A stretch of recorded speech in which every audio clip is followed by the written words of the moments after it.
Proverbs 5. My son, pay attention to my wisdom. Lend your ear to my understanding, that you may preserve discretion, and your lips may keep knowledge. For the lips of an immoral woman drip honey, and her mouth is smoother than oil. But in the end she is bitter as wormwood, sharp as a two-edged sword. Her feet go down to death, her steps lay hold of hell. Lest you ponder her path of life, her ways are unstable. You do not know them. Therefore, hear me now, my children, and do not depart from the words of my mouth. Remove your way far from her, and do not go near the door of her house, lest you give your honor to others and your ears to the cruel one.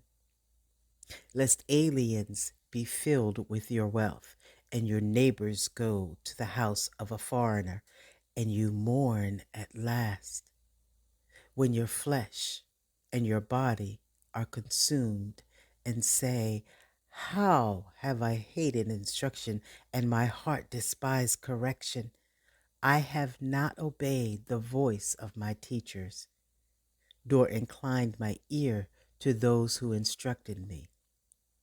I was on the verge of total ruin in the midst of the assembly and congregation.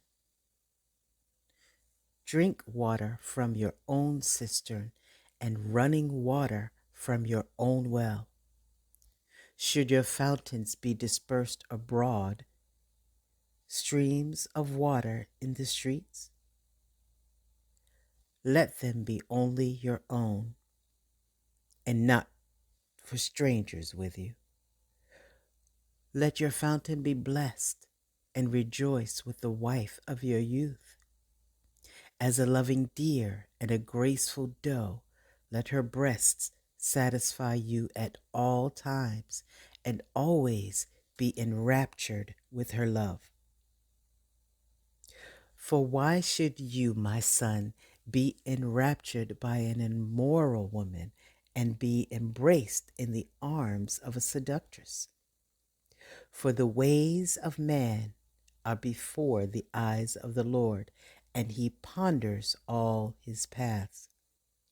His own iniquities entrap the wicked man, and he is caught in the cords of his sin.